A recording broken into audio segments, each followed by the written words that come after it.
And today we go into the heart of the North Melbourne Football Club with one of the shining stars of that place down the road. Just here from our work, Big Ben Brown from the Kangaroos has joined us. Morning, Ben. Hey there, Half. Great to have you in, mate. It's nice to have you on board the Inner Sanctum. It's good to be here. Do you talk about the Inner Sanctum in the club? You hear it every day. Do you talk about just getting a chance to be on it one day, you blokes? Talk about the four walls. A bunch of cliches get brought up, yeah.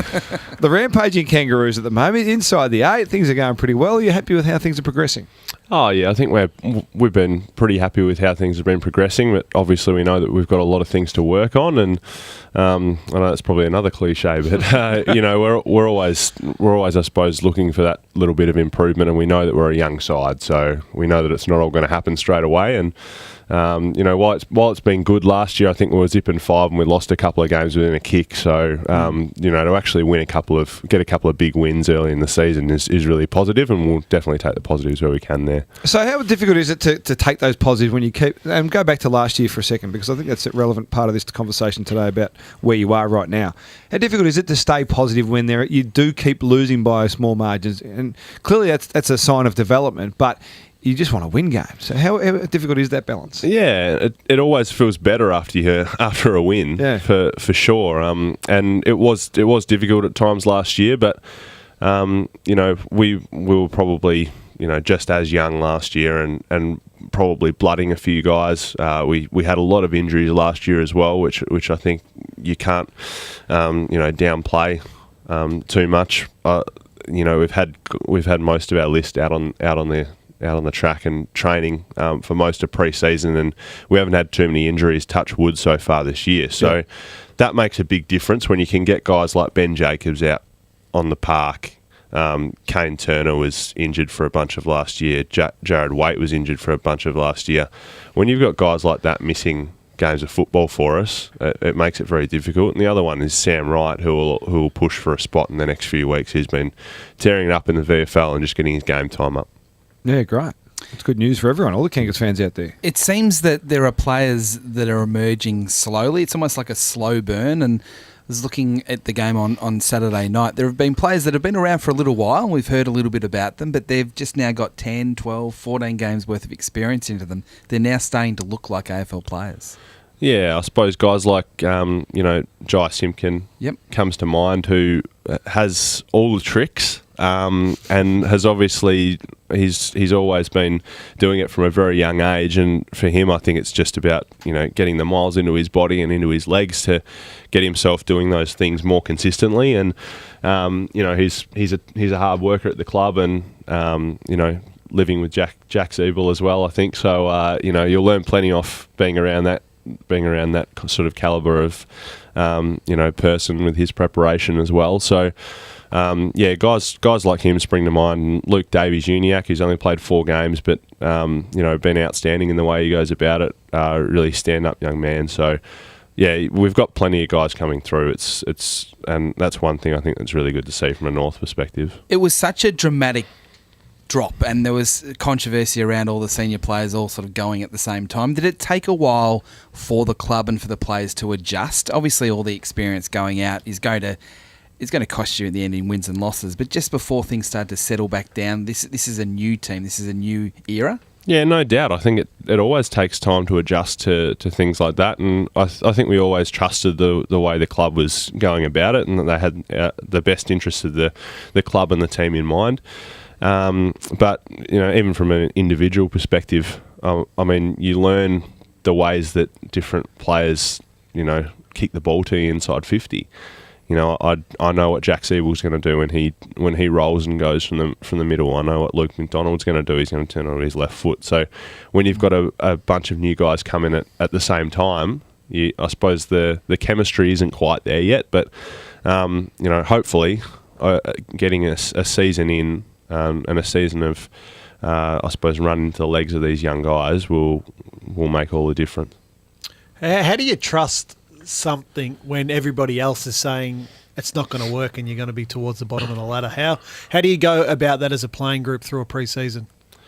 I think because we know it works. We've got the same coach and quite a similar game plan, which is obviously evolving all the time, but. we know that it's worked in the past, and we trust the way that Scotty's going about it. And I think the other thing is, and it's, I'm going to say another cliche here, you've got to block out the outside noise, because there's a lot of noise in the AFL. I mean, you listen to probably our last 2 wins have been against St Kilda and Carlton, and you look at the backlash that's come in the media towards those clubs after those after those losses. If you listen to every negative thing that was said about your team or yourself as an individual, you get down pretty quickly. So you've got to come back to trust. So what worked last year was your offense, which you were a big part of, obviously kicking 60-plus goals. What's working this year is your defence. Now, was that really worked on throughout the pre-season with regard to, okay, we know we can score, we know offensively when we get a run on we can put up big scores, but you were getting opened up defensively at times last year. Was that a real focus through a pre-season? Yeah, it was. I think we had different phases of our pre-season where we went through defence and we went through offence through a couple of 2 to 3 week blocks in our pre-season training. But yeah, defence was, and there were probably a couple of minor tweaks that had to happen after last year. But again, getting everyone out in the park and playing has been really important. I think probably Taz having that little niggle in his hamstring in round 3 and having to pull out, and Madge coming in was probably a really good thing, because we saw what Madge can do as a key defender, and that's been really exciting to see. And I think North fans can actually see what he can bring to our defence as well. So having that, I suppose, different aspect of our defence, and Taz is still going great guns. Scotty Thompson's going amazingly well. But as a unit, we're definitely playing better in that aspect. But it's about consistency now. Just on Majak, I mean, I was down there for the game on Saturday night against Carlton, and to watch him play in that defensive area was really interesting, because I hadn't seen that before this season. I hadn't seen you guys live yet this year until that point in time, and he seemed to have a fair understanding of what he should be doing every time, all the time during the game. Sometimes you can float in and out and miss your spot, miss your mark, and miss where you were going to be when it's a new position. But he seemed really confident to back himself and play the role that you guys needed him to play. Is that something you've been surprised at, how quickly he's adapted to that? I never would have, I suppose, expected it. Yeah. But as soon as I saw him training throughout the pre-season in that position, I was pleasantly surprised with how he was going about it, and quite frequently I was actually playing on him at training, which, I suppose opened my eyes to how well he was going in that position. He's learning as he goes, but I think with his combination of speed, strength, and he's actually got a fair leap on him as well, as a few people might have picked up on.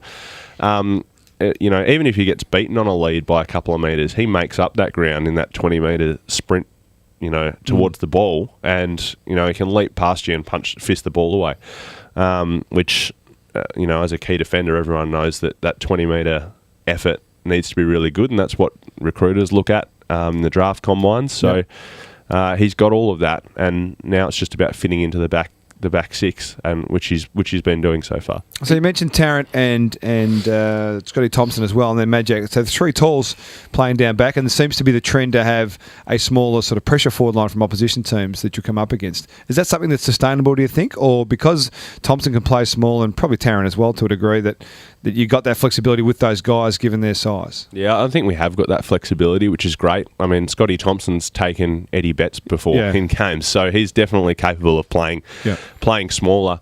And again, Taz, even Madge are very quick players who have that ability to go smaller if they're required to. But I suppose that's a thing you take on its merits every week, and you probably leave up to the match committee a bit, which I haven't had much to do with in the past, but I'm sure they know what they're doing. Just back on Majak, are you now probably more confident, or your teammates more confident that he's going to make it, based on him move back to defence than at any other point? Because we've always seen these flashes of brilliance, but maybe that defensive move might be the making of him? Yeah, I think just getting himself in position to impact the game was probably the issue with his game previously. But I think probably being a defender and having a man to play on has helped in that aspect, and he's in the game more often as a result. And I think that's when he's in the game, you absolutely notice him. I mean, the amount of cos he's laid out the last couple of weeks with massive bumps or big tackles. He's been outstanding in the way he's gone about it. And Madge has always been a hard worker. So I think it was probably a matter of time, and I think that's why the club saw that they needed to keep him on and try to make him into a player, because he's got all the attributes, and now I think he's starting to put them together. But again, he's only 4 games into his time in defence, so he'll make mistakes, as everyone will, but I'm really excited about how he's going. How important was Drew Petrie and now Jared Waite to your own development as a forward? An incredible amount.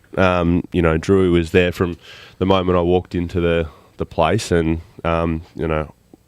it's incredible the amount that he did for me. As soon as I walked in, he sort of took me under his wing and made sure that I was learning as quickly as I could, and I suppose I tried to have my ear open as well and tried to learn off him. But it was probably more the things he was doing in game and I saw what people, my teammates, respected about Drew, and that was, I suppose, what I wanted to go out and do then. And it was, the things that Drewy did to bring the ball to ground 2-on-1, to lay the big tackle, or and when I got into the team, his defensive effort was just as strong as his offensive effort. Those kind of things, I think.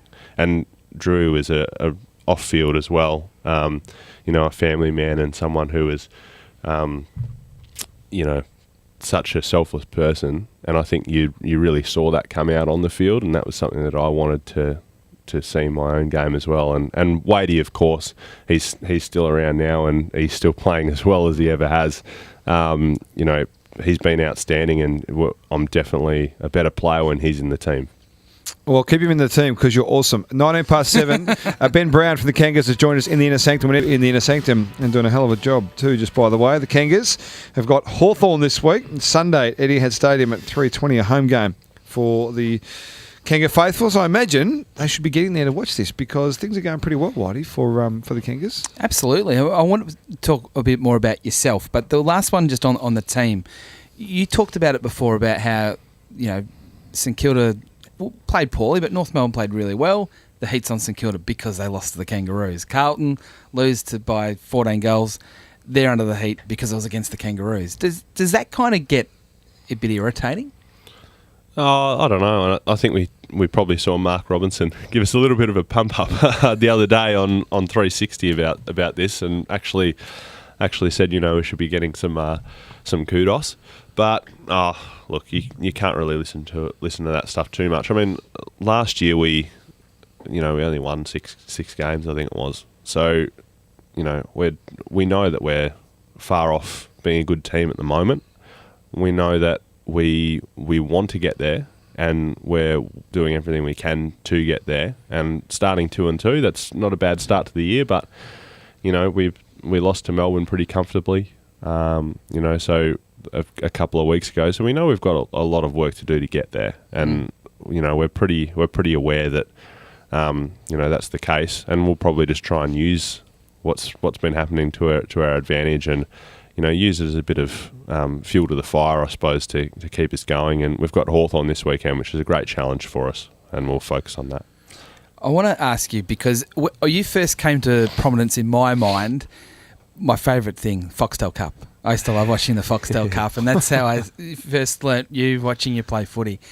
Can you believe what's happened to you in such a short space of time, that going from playing Foxtel Cup, playing for Werribee, and then all of a sudden... Playing for Glen Orkey, sorry, yeah. And then all of a sudden, you're this superstar of the AFL. It's not a traditional path. And that was what I was going to ask. Yeah. Like, a lot of people would think Ben Brown, 60-plus goals last year, kicking him again this year.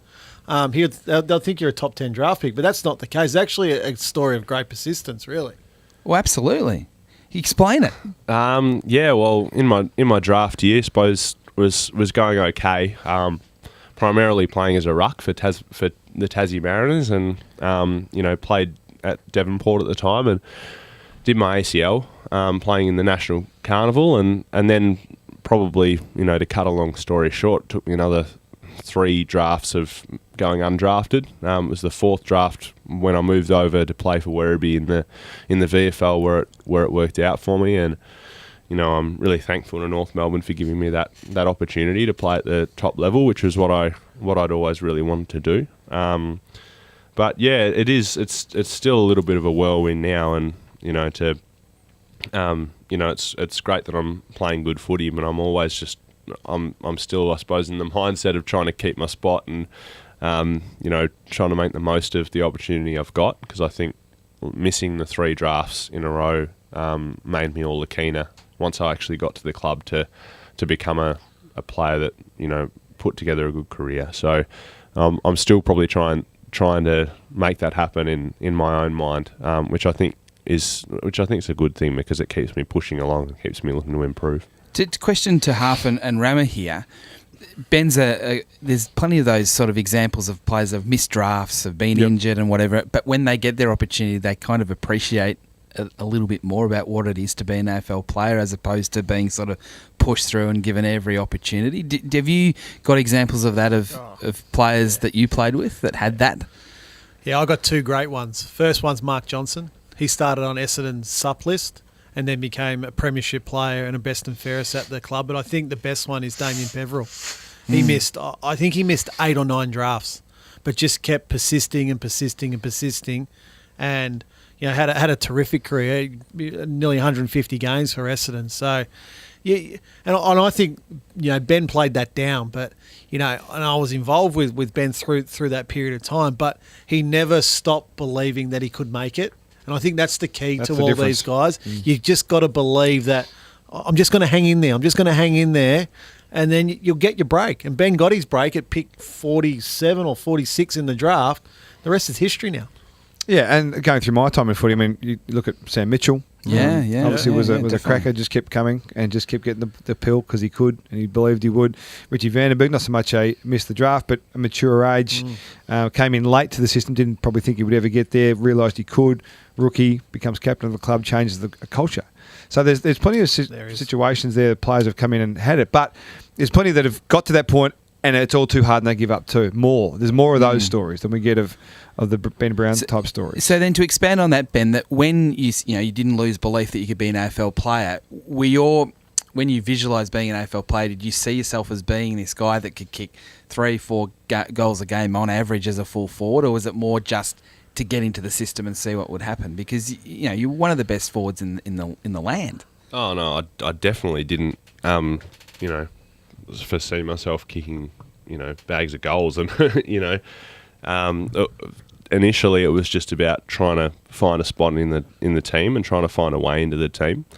I came into a side which was playing, well, it played finals in my first year, so it wasn't going to be an easy job to crack into the team. But I suppose I just put my head down and tried to work hard. I missed the first half of my first year with a knee surgery just before the start of the season, and got my first game in round 14. So it took me a while to actually get there in my first year. But then I suppose I thought, well, I'll just try and keep my spot, and that was what it was about. Just trying to improve every week. It's another thing, and working in with it was Drewy and Aaron Black at the time, with the keys at North, and I actually got my first game because Robbie Tarrant didn't come up for a game as a key forward. So at that time, Taz was playing as a forward. So I like to think that I was a small part in getting Taz to move down back as well, which hasn't worked out badly. It's worked out very well. About 12 months ago, you were having a little bit of trouble with your energy. Your tummy was playing up. What did you do to explore what was wrong with you, and what have you found out now about yourself? Yeah, it was a really interesting one. So it was probably last year, about March or April, I was diagnosed with celiac disease, which is I suppose a disorder which causes your body attacks gluten when you ingest it. So that's things like bread, anything with wheat, barley, rye, anything like that in it. So I've had to go total gluten-free diet ever since, because if you don't, you end up having horrible things like cancer happen. So you obviously don't want that. No. So I've been forced into a gluten-free diet. And yeah, that's been I suppose my last year, 14 months of my life, and yeah, I've noticed the difference. I wasn't horrible. It wasn't like I was going home and spewing up every night, but it was quite frustrating. I suppose at the time, what was going on with my guts, and making that change has been great. But the other thing that's happened is, because it's a genetic issue, my dad got tested for it, and all my brothers did. My dad found out he's celiac, and two of my brothers did as well. So, hopefully down the track, that means better health for my family, which is great too. Might turn out pretty well. Yeah, wow. It's amazing that exact example happens so often, that someone will get diagnosed and then the family will get checked because it is hereditary. And the difference in families' lives, let alone that individuals, is unbelievable, just the way they feel physically. It's amazing how often that story occurs. Yeah, and I suppose the other thing is that a lot of people wouldn't know about, the gluten-free diets. I think there's a lot of, a lot of crap hung on people who have gluten-free diets. Yes, there is. Which, I'm sure you got plenty from the boys. Yeah, and there is, but I mean, it's not a choice for me, and for a lot of other people as well. And there are a lot of people who have celiac disease that don't know about it. So, I suppose trying to spread that awareness that not everyone on a gluten-free diet is doing it by choice. There are some people that have to, and that's definitely me. So the more people that know about that, probably maybe the less crap that gets hung on people like me. So that's why I'm out there spreading the message. We've got so many questions we'd like to ask you, and there's heaps actually coming through on the text and through Twitter as well. But I wanted to ask you this one, which has come through from Peter at Geelong, who was actually at your first game, about your goal kicking accuracy. We were talking about this only last week. If you had someone to kick for your life, who would it be? Were you someone that was always a really accurate kick at juniors, someone that would kick socks through hallway doors and all that sort of stuff, with regularity, or is it something that you've learnt over time to have a routine that's been effective? I only sort of, the first time I played as a genuine key forward was at Werribee in 2013. Before that, I was a ruck in Tassie growing up. Because I suppose there aren't as many tall kids down in Tassie, so I had to pull up the socks and get in the ruck. So, it's pretty recently that I've actually, been a key forward and had regular shots at goal. So I suppose it wasn't something that I was doing growing up, but I think developing the routine was really important for me to know that, I do the same thing every time I run in and have a shot, and I think I'm learning even more as I go along and believing that footy's played at least 80-90% above your head. So if you can get your head sorted and you can clear everything out of your head when you're having a shot at goal, I think it makes all the difference. And the other thing was my pop used to tell me, pick someone out behind the goal, pretend that you're kicking the ball straight to that person behind the goal. And I used to do that when I was younger, and I'd pick out a leaf on a tree or something like that. Now it's a bit easier because generally there's a grandstand behind. You can actually pick someone out. So yeah, that's probably something as well. So shout out to my pop. So my routine before that, my routine was 11 steps. How long's yours? 111. 5,423. Good question. Is there a distance? Is there a step? There's. I go back to a certain point. I know about how far I have to be away from the man on the mark. So that's my starting point, I suppose. And then I walk in 8 steps. And after that, it's about 12 to 16.